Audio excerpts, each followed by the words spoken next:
Okay, so it's Wednesday, August 30th, 8:20 a.m., coming at you from Maui, Hawaii. And we are in a very interesting transit. If you were here yesterday, you'll know.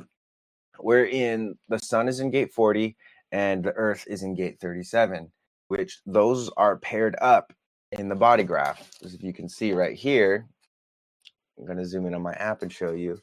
This is the channel that we're working with this week. And we are, in particular, we're in the second line. And so the second line of gate 40, which is in the heart, is called resoluteness. It's the power and authority in deliverance to shed forever the qualities which hampered liberation, the power through aloneness to recognize the importance and the potential disruptive effects others. The potential disruptive effect of others. The power through aloneness to recognize the importance and the potential disruptive effect on others. Detriment is a natural peacefulness that in deliverance may sympathize with and attempt to nurture the forces which hampered liberation. The power of loneliness to blind the ego to the possible disruptive effect of others. And we're looking at it, we're in a fixed exaltation of this line. So it's the power through aloneness to recognize the importance and the potential disruptive effect of others. So it's really just understanding, like here in deliverance, like the aloneness is the thing that's going to help us shed the qualities that that hamper our liberation. It's aloneness that ultimately invites us deeper into resoluteness and deeper into our will, knowing what is actually important for us, and understanding also the potential disruption. So, again, there could be a hypersensitivity during today of like, oh, that's going to disrupt what we're doing. This person is going to disrupt what we're doing, and it's not necessarily like that's true so much as that's what's in the air right now.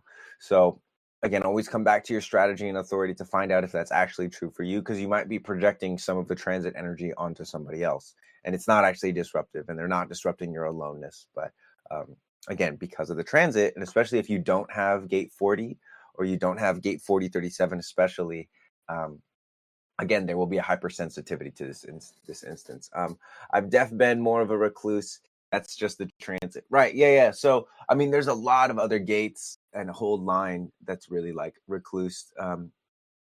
So, yeah, no, we've all been really sensitive lately because the solar plexus has been on for at least 3 transits. So there's extra emotional energy, there's extra emotional awareness for all of humanity right now. Which again, if you are aware of the transits, again, you can solar plexus does need to calm its tits for sure. Oh my god. So yeah, so the extra crying and the extra laughing, the extra energy for emotional waves, especially if you're non-emotional, you'll really feel that. And it's one of these things that I love human design, because I've been able to tell so many people, like, hey, you're not broken, there's nothing wrong with you, you just don't you're not able to appreciate you for what you actually are, because the mind has this tendency to focus on the gaps, right? The mind has a tendency to make a little pinhole much bigger and bigger and bigger, because the mind wants to fit in. The mind wants to be accepted by society. The mind wants accolades and veneration and validation and pat on the back. But the emotions just want to feel. And the sacral just wants to be satisfied. And the spleen just wants to feel safe. And the heart just wants to feel in alignment with the self. And the G just wants clear reflections. And the mental authority just wants healthy environments. And the moon just wants us to be in rhythm with nature, which doesn't really have anything to do with the outside world so much as the way that we're navigating it. And so, yeah, with this one, again, I would definitely say today would be a good time to meditate on your relationship with resoluteness, or run on your relationship with resoluteness. The power through aloneness to recognize the importance and the potential disruptive effect of others. So it's not just the disruptive effect of others; it's also take time alone to appreciate others and their because disruptive doesn't always mean like negative, right?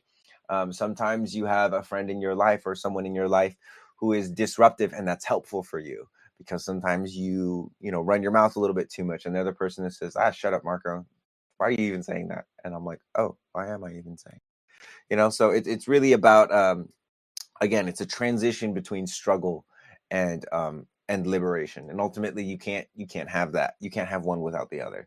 So that is gate 40. And then in the solar plexus, we have gate 37, which is family friendship, the manifestation macro and microcosmically of the organic nature of communities. And with this one, we're going to get both the exaltation and the detriment. Thank you, Mr. Mlap. Appreciate that, bro. Line 2, responsibility. So the understanding of the principle of individual responsibility as the foundation for successful cooperation. The possibility of friendship through individual responsibility, which ties into resoluteness, ultimately taking time alone to appreciate things, creating contrast. The heart is very much so about contrast. Work, play, work, play. The solar plexus is also about contrast, highs, lows, right? So the detriment here is a tendency to point out the responsibility of others, the possibility that friendship will lead to pointing out the responsibility of others. So this is, ultimately when something challenging comes into our field, right, we either take responsibility for it or we put the responsibility on somebody else. Ultimately, the responsibility and the choice lies with us. And so if we choose to take responsibility for it, even if it's not something that that we need to, or that really is our problem, but we can do this mental experiment of like, okay, if I chose this, what does this say about me? Not necessarily to like spiral down into some like mental bullshit, but to, again, take hyper, and I'm one for hyper responsibility. I look at situations in the world and I'm like, how did I cause this? And a lot of the times it's simply the lack of appreciating or doing what's right in front of me, because I can tend to get caught up in like the future or the past. Not so much these days because I got a baby to just like smack me in the face. But there is a responsibility within friendships to take responsibility for the good and the bad of friendship. I hear Gary Vee actually talks, and I love Gary Vee. For those of you that know Gary Vee, if you don't know him, he's amazing. He's like a social media coach, but he's also just like a human, just like a great human, because he's like, if my team did it, it's their fault. If I did it, or if like my team had a success, or if we had a success, it's my team's fault. If we fucked up, it's my fault, and that's a good example of radical responsibility. And you can definitely take that too far. But in friendships, I kind of live by that. If something great happened, I'm like, yo, we could not have done this without you. We could not have done this without you. And if something negative happened, I'm asking, not in an insecure way, but just asking myself, like, hey, did I contribute to this failure? Did I fail to honor my strategy, for instance? And so, so that creates a cohesiveness within a team that is like so valuable, in the sense that we are, we're not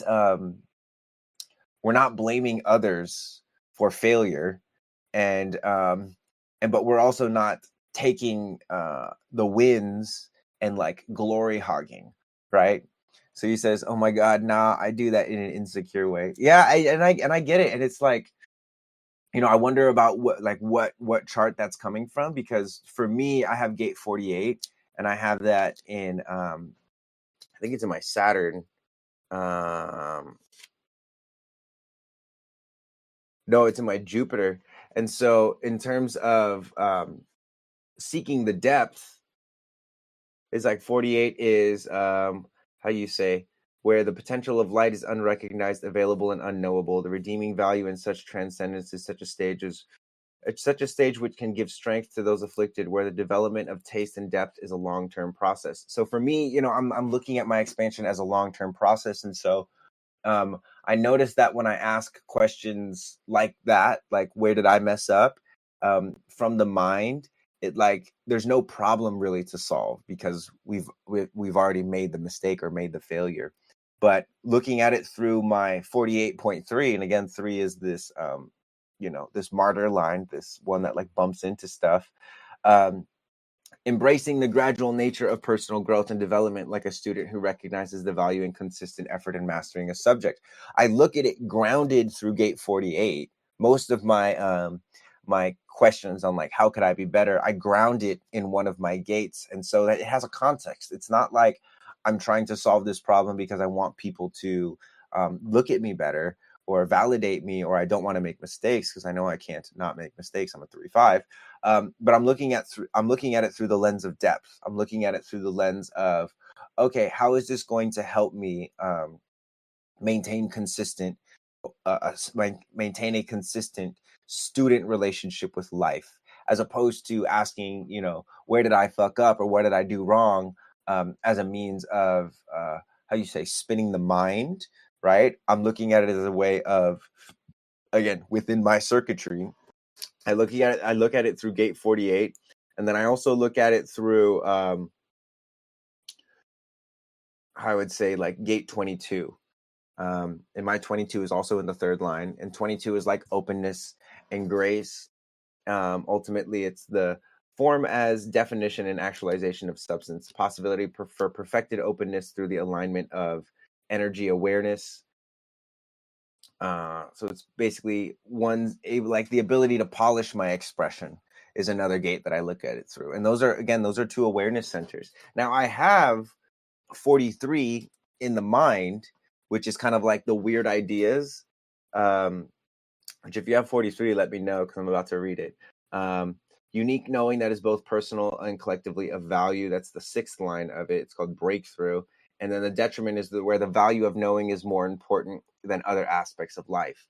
So this is in the ajna. So this is one that which line is it in, Anna? Mine is in the 6th line. So it's like a matured version of this gate. It is subconscious for me, and it is in where are you? 43. It is in Pluto, which Pluto is truth and transformation in psychology. Yeah, so we're kind of born around the same time, then, because Pluto takes forever to transit. But so for me, like I'm less doing this because I know the mind is so powerful. I don't really put as much energy into the mind because it already has so much of my energy, right? And so I have the choice between depth, openness, revolution, and 43. What is the actual name of 43? Insight.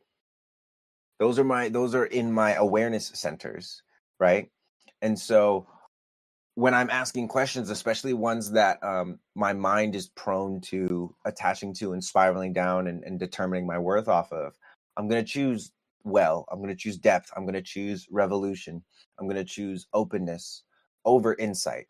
Like I'm less looking for insights and I'm more looking for depth. I'm more looking for revolutions in my life, and I'm more looking for polishing up my ability to open. So yeah, so that's kind of something that I would do that I didn't even do, but now that we're talking about it, I'm like, yeah, I do that all the time, which I think is why like I haven't had to do as much what do you call it, meditation. Like I've kind of cut back on my meditation a bit. I do micro meditations now, because I'm in like a rhythm of life, and I definitely spent a lot of time where I would spend like 3-4 hours in meditation every day, and that was awesome, but like also kind of like nothing was happening. And as a reflector, someone might say like, oh, that's really good for a reflector, and I was like, it was good for a chapter. But like with the open centers or the undefined centers, the goal is not to like fix these defined centers. The goal is not to define the undefined centers. The aim is to live in such a way that they get to be exactly what they are, which is undefined centers. which is so important for reflectors to understand that throughout the the lunar cycle, the moon is going to transit what takes the sun a whole year. The moon is going to do that in 28 days, right? And so everyone ultimately has a dance with the moon. Like you can go on Neutrino app, right? And I'm going to go click on transit. Okay, I'm going to scroll down here. I'm going to go to settings, and then I'm going to click transit of the planets. I'm going to turn all of them off. I'm going to click the moon. I hit save. Then I'm going to click not transit only, take transit only off. And this shows how the moon defines me. And I can select 30 days. I can also turn on zodiac wheel view. And then I can hit play here and watch. Look at the moon just like a clock. Look at the moon. Oh God. Look at the moon like a clock. Just go around the wheel. You see how different things are lighting up for me? So if you're a generator or a manifesting generator, or if you have defined centers, there are certain centers that are going to stay on regardless of what the moon does. But if you're like me and Julie, this is what you're going to see. So there's some days when we're more reflector than others. And then there's some days when we have activations in our gates. Now, of course, the other planets are doing their thing, but this is the thing that's consistent for us. Like, so once it goes around the wheel, and I think it like started over here. Like I literally just turn this on and I just stare at it. I'm like,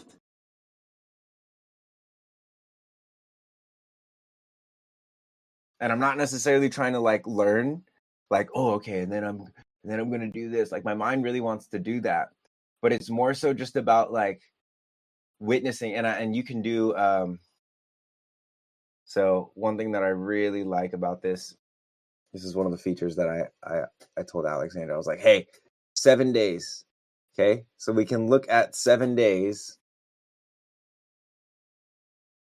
Okay, so there's this. I switched it to 7 days. That's that one right there. And then I can just hit play, and this is going to show me the activations via the moon for 7 days.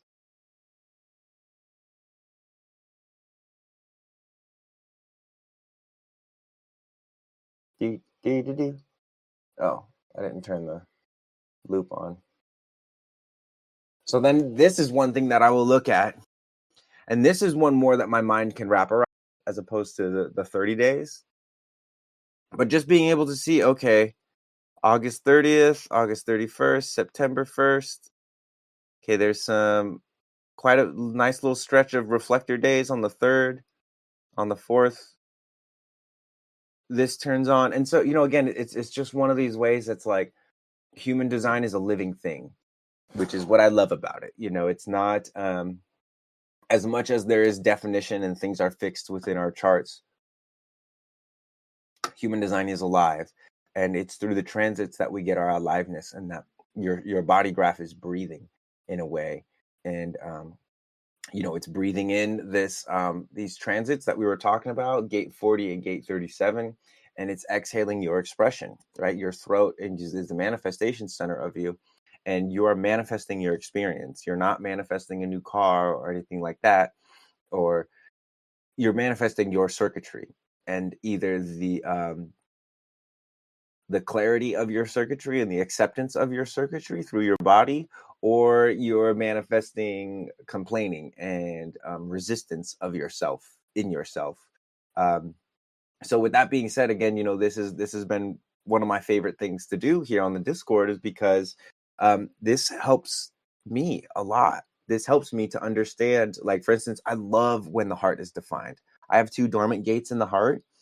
But I love when the heart is defined. I love when the ego is defined, because for me, it's a time where, I'm naturally kind of like up late at night. You guys see me in the comments at like 2 a.m. or in the channels at like 2 a.m. sometimes. But to have the energy to be up late, to have the energy to go the extra mile is something that I love it. I crave the energy to go the extra mile because I don't always have it. And so when I do have it, for me it's exciting because I know that it's not going to be there all the time. And that's something about just this energy in general. 40.2 and 37.2, it's really about like, how responsible am I being with my alone time? It's the question that really is I'm going to ponder today. And how is that alone time and that responsibility allowing me to show up more as myself? Um, and in tech context of human design, how is that resoluteness and how is that responsibility allowing me to um, manifest my strategy in the world? Right? Because I have and reflectors, I know y'all can relate. People are like, how are you supposed to wait 28 days to make a decision? And it's like, well, the simple answer is you just fucking wait. You know what I mean? Like, there's so much impatience in the world, because people want to make stuff happen, but manifestors are the only ones that are designed to manifest that way. Everybody else needs right circumstances. Everybody else needs the transits or collaboration, right, in order to like truly manifest their circuitry. And so, with that being said, in the manifestation of it, if you have the quote unquote wrong people who are helping you manifest, you're going to manifest a distorted experience, right? There's going to be a lot of complaining. There's going to be a lot of frustration or disappointment. Again, that's what those not self themes are for. Is to let you know that, hey, there's something in your experience, in your circuitry, like someone cut the chain or cut the line on your brakes, or they threw a rock into one of your your gears, and now it's getting all jammed up. And so it's one of those opportunities where everyone can learn from the reflector in terms of patience, in that like life will go on, life will happen, right? And as a reflector, one thing that I'm looking for, in addition to what I just showed you guys with that dance there, what I'm looking at is also like, what decisions are people going to make? Are these people going to choose themselves? Because they might have really good intentions, but if they're not able to choose themselves when it comes down to it, I'm not going to be able to work with them, period. Because I know that if I work with them, I will pick up that I can't choose myself because I have this to accomplish. And it happens a lot in family. It happens a lot in business, where you're asked to choose between yourself and your career or your family. And oftentimes people choose the latter. They choose the career, they choose their family. And then when they're 50, 60 years old, they're coming to me like, I am not in the right career. I'm not doing the right thing. Um, I feel it and all this stuff. And I'm like, okay, first of all, let's look at your circuitry. And then we look at their circuitry, and it's like, oh, yeah, definitely. But you still have yet to make the choice. Right. And that's the thing about the mind that's so tricky, is you could be so active and you could know all the things, but you could still be choosing to deny your strategy, to deny your authority, to deny your circuitry. And that's something that I hope um human design is helping people with, at least because that's how I'm using it to help people, is to continue to remind people of the choice. Because at no point is power ever taken away from you. You can't give it away. All right. It's not like that. It's like your soul. Like, you can't sell your soul to the devil. But someone can convince you that you've sold your soul to the devil, or someone can convince you that you've sold your soul. And because of that convincing, the mind can make it so. Right. So that was very philosophical. But anyway, this 3740 might be my favorite transit so far. And it's also really cool to, like, in the Neutrino app, I'm going to put it in there right now. I'm just going to be like, this is my favorite transit. So if you hit notes on the Neutrino app, notes, you can click down here, poop, and you can select whichever planets you want to fix it to. For this, I'm specifically talking about gate 40 and 37. I love this transit. Heart fire energy got me lit. feeling creative and motivated. And then now it's going to be there in my notes, which is super cool. So, and then there's also another one of the notes where I had a meeting 12 days ago. Jupiter was in gate 2, which it looks like Jupiter is still in gate 2. Again, the further the planets get away, the longer they take to transit. But yeah, just another way to track notes is to affix them to planets and the movements of the stars rather than them just being like in a journal somewhere. Which I wanted this feature for so long, and Alexander and Nathan definitely made that happen. So grateful to those brothers. All right, guys. Well, that's the end of this transmission. I'm about to jump on a call with my brother Matthew. We're about to drop in. He's a sacral generator. I don't know if he's here, but he'll probably be here after our session. So big love to you guys. I wish I could just like take you along. Maybe I'll find a client or someone who's getting a reading from me that's down to have you guys just like watch in, because could be helpful. Or maybe if one of you guys want to do that, we could actually plan that. Maybe I'll do a raffle or something. Like whoever invites their most friends in the next week, I'll do a reading for you live, or something. I don't know. Love you guys. I'll catch you later. Bye.